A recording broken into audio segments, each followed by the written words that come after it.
গ্রেপ্তার করে গ্রেপ্তারকৃত হতভাগ্যের স্ত্রীকে রোজা ভাঙ্গায় ধর্ষণ করে যে হাসিনার পুলিশ একবার না বারবার এই ভয়ঙ্কর ইতিহাস সামনে আসতেছে, সেই সময় বাংলাদেশে বসে হারি এক দেবে আর আমরা এটা মাইনা নেব? স্বামীকে আটকের পর হত্যার হুমকি দিয়ে স্ত্রীকে ধর্ষণ করত এই আলেপ, হাসিনার পদক পাওয়া পুলিশ। শোনেন, তাকে ধর্ষণ করার বিনিময়ে আমাকে মুক্তি দেওয়া হয়। বাচ্চারা তোদের টুঙ্গি পাড়া উড়াই দেবো, আমি শপথ নিলাম। ফ্যাসিবাদের শেষ চিহ্ন মুছে ফেলবো। দে দেখি কত হাহারি এক দিতে পারিস। জাউরার সাথে ডাবল জাউরমে করা হবে। ধানমন্ডিতে আওয়ামী লীগের অফিসের জায়গাটা সরকারের, এটা দীর্ঘমেয়াদের লিজ নেওয়া। এই লিজ বাতিল করে অধিগ্রহণ করে ফেলা উচিত। লিজের শর্তের আইনি পরীক্ষা করে যদি সম্ভব হয় দ্রুত লিজ বাতিল করে দিতে হবে। এটা ধানমন্ডি 32 নম্বরের জন্য প্রযোজ্য। আমরা এই জন্যে আওয়ামী লীগকে নিষিদ্ধ করতে চাই। এদের পশ্চিমে অ্যাসাইলাম নেওয়ার রাস্তা যেন বন্ধ হয়ে যায়, আর যারা পশ্চিমে আছে তারা যেন আওয়ামী লীগের হয়ে জিন্দাবাদ দিতে না পারে। নিষিদ্ধ সন্ত্রাসী দলের সদস্য হিসেবে এদের যেন দেশে ফিরে আনা যায়, আর এদেরকেও বিচারের মুখোমুখি করা যায়।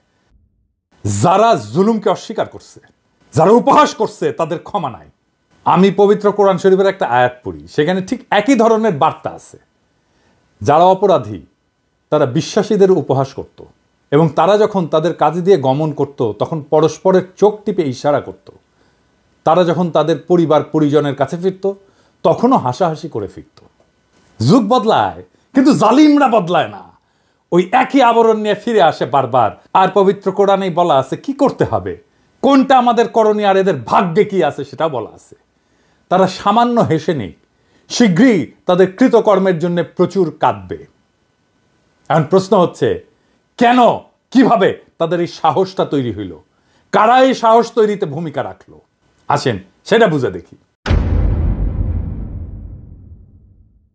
5ই আগস্টের পর আমরা দেখছি সমস্ত অর্গানাইজ শক্তি কেন্দ্র যেগুলো ছিল, যেমন ধরেন বড় রাজনৈতিক দলগুলো, আর্মি, এরা আওয়ামী ফ্যাসিস্টদের আশ্রয় দিল। প্রথমে আশ্রয় দিল আর্মি সারা দেশের ক্যান্টনমেন্টগুলোতে, তারপরে জাতীয় স্থানীয় পর্যায়ে বিএনপি জামাত কিছু নেতা, এমনকি পুলিশ ডিজিএফআই নিরাপদে সীমান্ত পার করে দিল। আর্মির হেফাজত থেকে পালায় গেল লেফটেন্যান্ট জেনারেল মুজিব। কাউকে এর জন্য দায়ী করা গেছে? করা হয়নি। কেন করা যায়নি? ওয়াকারের বিরুদ্ধে কিছু বললে হুক্কা হুয়া শুরু করে দেয় ডিজিএফআই এর পেইড এজেন্টরা। ওয়াকারের জন্য নাকি ইন্ডিয়া বাংলাদেশে আক্রমণ করে নাই। হ্যাঁ, খারান খারান হাইসানি, আমি না ঘোড়ায় আসবো। ডিজিএফআই ভালো, খুবই ভালো। বয়ান দেয় ডিজিএফআই নাকি একাই গুম করে না, আরো সবাই করেছে, তাই ডিজিএফআই অত খারাপ না। হ্যাঁ, ডিজিএফআই ভালো, খুবই ভালো ছেলে। সন্ধ্যাবেলা হাত মুখ ধুয়ে পড়তে বসে, তাই না? যে আর্মি চিফ 5ই আগস্টে সারাক্ষণ ইন্ডিয়ান আর্মি চিফের সাথে কথা বলছে, হাসিনার বোনজামাই জন্য মেডিকেলি আনফিট হওয়ার পরে আর্মি চিফ হয়েছে, যার কমান্ডে আর্মি সবচেয়ে বেশি হত্যাকাণ্ড চালাইছে ছাত্র জনতার উপরে, যেই শহীদের শরীরে বেধা 66% গুলি আসছে আর্মির অস্ত্রাগার থেকে। আমার কথা না, জাতিসংঘের কথা। সেই আর্মি চিফ ইন্ডিয়া থেকে বাংলাদেশ বাঁচাইতেছে। হে খোদা, আমারে উঠায় নাও, নয়তো দড়ি ফেলাও, বায়ে উঠে যায়। এই বয়ান যারা বলে তারা কার স্বার্থ রক্ষা করে? এই বয়ান যারা বলে তারা কার ক্রীড়নক? এই বয়ান যারা বলে তারা কার পুতুল? তাদের কি নাচায় আমরা জানি। ছাগল নাচে খুঁটির জোর, আর এই খুঁটিটা কি সেটাও আমরা জানি। বাংলাদেশে হাসিনার পলায়নের সবচেয়ে বেশি ঝামেলা এখন কে পড়েছে? এটা বুঝলে আমরা সব রাজনীতি ফকফকা করে বুঝতে পারবো। আসেন সেটা বুঝে দেখি। সবচেয়ে বেশি ঝামেলায় পড়েছে মোদি। আন্দোলন বিপ্লব দমনে পুলিশের পোশাকে অন্য দেশের নাগরিকদের থাকার প্রমাণ মিলছে। আন্তর্জাতিক অপরাধ ট্রাইব্যুনালের চিফ প্রসিকিউটর বলছে নিজেই, প্রমাণ, অনুমান না। তার মানে প্রসিকিউশন হাসিনার বিরুদ্ধে না, ভারতের মোদিকে এখানে মামলায় ঢুকাবে।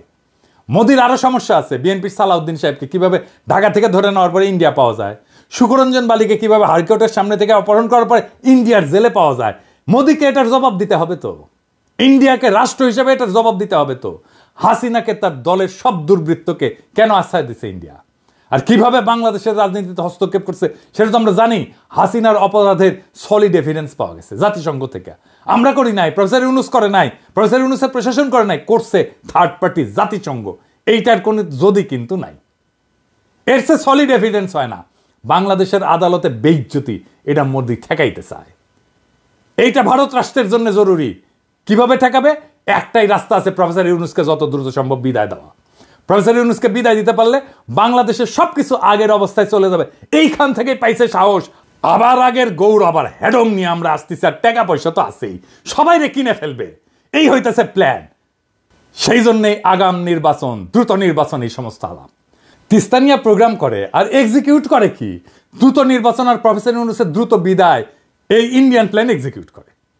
আপনারা বুঝা হোক না বুঝা হোক, ইন্ডিয়ান ব্যাগেজ কান্দে নিছেন, এই ব্যাগেজ আমরা মাইনা নেব না, কোনোদিন মাইনা নেব না। বাংলাদেশের রাজনৈতিক দলগুলো কখনো জনগণকে দেওয়া প্রতিশ্রুতি রাখে নাই, ইতিহাস সাক্ষী। 1990 3 জোটের রূপরেখা রাখে নাই। তত্ত্বাবধায়ক সরকারকে প্রশ্নবিদ্ধ করছে প্রথমে বিএনপি, বিচারপতির বয়স বাড়ায়। এরা ক্ষমতায় থাকার জন্য সবকিছু করতে পারে। বিএনপি নির্বাচনের আগে যাই বলুক এটা রাখবে না, সে কোনো সংস্কার করতে দিতে চায় না। নির্বাচন হইলে সবকিছু কইরা ফেলবো, এটা হইতেছে ওই সেই প্রেমিকের মতো, যে প্রেমিকার সামনে এসে তার সাথে প্রেম করার জন্য যা কিছু বলে সব কিছু মিথ্যা। ওই মিথ্যা কথা বলতেছে তারা। প্রেমিকার সামনে উত্তেজিত প্রেমিক এসে যা যা বলে না, বিএনপি তাই বলতেছে নির্বাচনের জন্য, কোনোটা রাখবে না। সে কোনো সংস্কারও করতে দিতে চায় না। আওয়ামী লীগ নিষিদ্ধের কথা বললে বলে জনগণ ঠিক করবে। আরে বাবা, জনগণ কেমনি ঠিক করবে? গণভোট কইরা তো গণভোট করেন এখন আওয়ামী লীগ নিষিদ্ধের প্রশ্নে, সেটা তো করতে দিতে চান না। সামনে সংসদ নির্বাচনে আওয়ামী লীগকে অংশ নিতে দিলে আপনি কবে জনগণের রায় নেবেন আওয়ামী লীগ নিষিদ্ধের ব্যাপারে? জনগণ করবে, কিভাবে করবে সেটা তো বলতে হবে।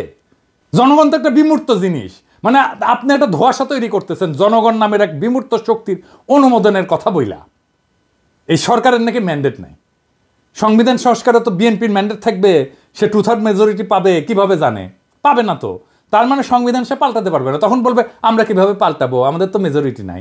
তারপরে প্রশ্ন থাকে, সে কি সংবিধানের মূলনীতি পাল্টাতে পারবে যদি মেজরিটি 2/3 মেজরিটি পায়ও? পারবে না। কারণ যে সংবিধানের অধীনে সে নির্বাচন করবে, শপথ নিবে, সেই সংবিধানের মূলনীতিকে সে পরিবর্তন করতে পারবে না। নির্বাচন হইলে কোনো বিচার হবে না, আপনারা লিখে রাখতে পারেন। মোদি আর ইন্ডিয়া আবার চিরজীবনের জন্য মাপ পেয়ে যাবে। ওই সংবিধানে থাকবে ধর্মনিরপেক্ষতা, গণতন্ত্র, বাঙালি জাতীয়তাবাদ আর সমাজতন্ত্র। সেইটা আমাদেরকে এত রক্তের পর, বিপ্লবের পরেও আমাদেরকে ওই সংবিধানই টাইনা নিয়ে যাইতে হবে। মোদি আর ইন্ডিয়া চিরজীবনের জন্য মাপ পেয়ে যাবে। তাদের যে আমরা পাইরা ফেলতে পারছিলাম, সেই সুযোগ হেলায় আমরা হাতছাড়া করে ফেলবো। কম্প্রোমাইজ করে ফেলবে যারাই ক্ষমতায় আসুক। কে আসবে আমি জানি না, যারাই আসুক রাজনৈতিক দল তারাই কম্প্রোমাইজ করে ফেলবে। প্রফেসর ইউনূসের সামনে গিয়া রাজনৈতিক দলগুলো এক কথা বলে, বাইরে এসে আর এক কথা বলে। প্রফেসর ইউনূস দিছে চাপা মায়ের, ওস্তাদের মায়ের শেষ রাতে কইছে আপনারা যা চান লিখে দেন, কোন সংস্কার চান, কোনটা চান না, কোনটা আংশিক চান, কোন সংস্কারই চান না, সেটা লিখে যা চাইবেন। আমাদের তো কোনো এজেন্ডা নেই, সবাই মিলে যেটা চাইবেন শুধু সেটাই আমরা করব। তবে আমরা ওয়েবসাইটে দিয়ে দেবো কে কি চাইছিলেন। আপনারা কোন দল কোনটা ইয়েস বলছেন আমরা রাজি, কোন দল নো বলছেন আমরা রাজি না, কোন দল বলছে আমরা সংস্কার, আমরা সবাই ওয়েবসাইটে দিয়ে দেবো। দেশের যে কোনো মানুষ দেখতে পাবে কোন বিষয়ের প্রতি তার সম্মতি আছে, কোন বিষয়ের প্রতি মানুষের সম্মতি নাই। এটা কোনো গোপন জিনিস না, এটা রাজনৈতিক দলের একটা বক্তব্য। আপনি বলেন যে আমি কোনোটার দিকে সম্মতি নেই, লিখে দেন, আমরা ওয়েবসাইটে দিয়ে দেবো যে এইটার এই দলের তারা বলেছেন কোনোটার প্রতি সম্মতি, অথবা আমরা সব কাটার প্রতি আমরা একমত হলো, আমরা একমত হতে পারি, আমরা কিছুটা সংশোধন সাপেক্ষে একমত হতে পারি, অথবা এইটাতে আমরা রাজি না, এটা আমরা ধরতে চাই না, হতে পারে। আপনাদের ইচ্ছাটা প্রতিফলন করা আমাদের দায়িত্ব হলো, জাতির সামনে আপনাদের ইচ্ছাগুলোকে তুলে ধরা। এর ভিত্তিতে আমরা কি কাজ করবো সেটা আমরা পরে দেখার পরে ঠিক করবো যে এটা কি করা যায়, আপনাদের বক্তব্যগুলো কি আছে। বুঝছেন? ব্যাস, মুখে এখন তালা। এইবার রাজনৈতিক দলগুলো বুঝবে অ্যাকাউন্টেবিলিটি কারে বলে, দায় নেওয়া কাকে বলে। এইবার তারা বুঝবে রাজনীতি জিনিসটা কত কঠিন, জটিল। এটা ছেলের হাতের মোয়ানা। এতদিন ভালসুন্দের সাথে খেলছে তো বুঝতে পারে নাই রাজনীতি কত কঠিন। এবার প্রফেসর ইউনূসের সাথে খেলতে গেছে, হে বুঝেছে প্রফেসর ইউনূস একাই খেলে দিছে একটা কথায়। রাজনৈতিক দলগুলোকে বলি, কোনো বিশেষ দলকে উদ্দেশ্য করে এটা বলতেছি না, সবাইকে বলতেছি, বাংলাদেশে ইন্ডিয়ান ব্যাগেজ নিয়ে রাজনীতি করার দিন শেষ। ইন্ডিয়ান ব্যাগেজ থাকলে আপনার রাজনীতির কোনো ভবিষ্যৎ নাই। আপনি যত বড় রাজনৈতিক দল হন না কেন, কোনো লাভ নাই। পিনাকির আপনি হুতায় ফেললেও আপনি বেচবেন না। পিনাকি হইতে যাবে কিন্তু আপনি বেচবেন না। বাংলাদেশের রাজনৈতিক বাস্তবতা আপনাদের ইন্ডিয়ান ব্যাগেজ নিয়ে রাজনীতি করতে দেবে না, ফুল স্টপ। প্রফেসর ইউনূসের প্রতি আহ্বান, আপনার এই অন্তর্বর্তীকালীন সরকার ভেঙে দেন, বিপ্লবী সরকার গঠন করেন। জন আকাঙ্ক্ষা সেইটাই। এই বিপ্লবী সরকার থাকবে ততদিন যতদিন হাসিনার এই বাকি টার্ম আছে ততদিন। 5ই আগস্টের পরে যে সুযোগ আমরা হারাইছিলাম, সেই হারানোর সময় আবার ফিরে আসছে। এই মুহূর্তে আবার হারায় যাওয়ার আগেই বিপ্লবী সরকার গঠন করেন। দেশের রাজনীতির গুণগত পরিবর্তন হয়েছে, তাকে ধারণ করেন। বিপ্লবী সরকার গণপরিষদের নির্বাচন দেবে, সবাই নির্বাচন করছে, দ্রুত নির্বাচন দিয়ে দেবে। বিপ্লবী সরকার গঠন করে 1 মাসের মধ্যে গণপরিষদ নতুন সংবিধান রচনা করবে। আপনারা নির্বাচন করেন সেইখানে, সেই সময় বিপ্লবী সরকার সংস্কার সম্পন্ন করবে। নতুন সংবিধান রচিত হলে গণপরিষদ ভেঙ্গে দিয়া সেই নতুন সংবিধানের অধীনে নির্বাচন হোক। আপনারা সবাই উৎসবের সাথে সেই নির্বাচনে অংশ নেন। আমি ব্যক্তিগতভাবে চাই প্রফেসর ইউনূস জাতির নেতৃত্ব থেকে যেন তারপরেও বিদায় না নেন। তিনি যেন রাষ্ট্রপতির পদকে অলংকৃত করেন। তিনি আসলেই অলংকার হয়ে উঠবেন রাষ্ট্রপতি পদের জন্য। আমরা উনার অভিভাবকত্ব এত তাড়াতাড়ি হারাইতে চাই না। বাংলাদেশকে আমাদের শক্ত অর্থনৈতিক এবং রাজনৈতিক ভিত্তির উপরে দাঁড় করানোর জন্য প্রফেসর ইউনূসের অভিভাবকত্ব আমাদের দরকার। ছাত্র জনতার আকাঙ্ক্ষার রাষ্ট্র তৈরি করে দেওয়াটা আমাদের দায়িত্ব এবং কর্তব্য। আমাদের সেই প্রতিশ্রুতি ভুলে গেলে চলবে না। আমরা এক কঠিন জটিল সন্ধিক্ষণে দাঁড়ায় আছি। একদিকে ভয়, অন্যদিকে সম্ভাবনা। যারা সত্যকে বিকৃত করছে, ইতিহাসের নির্মম বাস্তবতাকে উপহাস করছে, তারা শুধু নিজেদের মানবিকতাই হারায়নি, তারা আমাদের ভবিষ্যৎকেও হুমকির মুখে ফেলে দিছে। কিন্তু ইতিহাস সাক্ষী, জুলুম কখনো টেকসই হয়নি, জুলুম কখনো টেকেনি, জালেম কখনো টেকেনি। প্রত্যেকটা ফ্যাসিস্ট শক্তির শেষ আছে, আর সেই শেষ তারাই ডেকে আনে যারা সত্যকে মুছে দিতে চায়।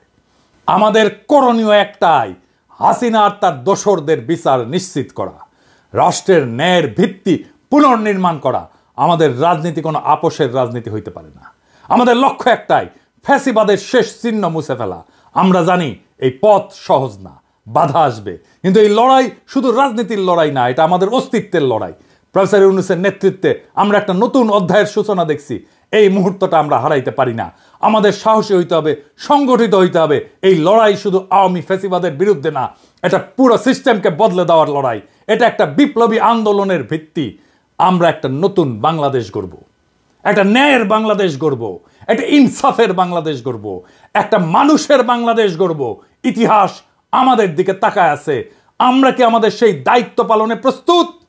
ইনকিলাব জিন্দাবাদ।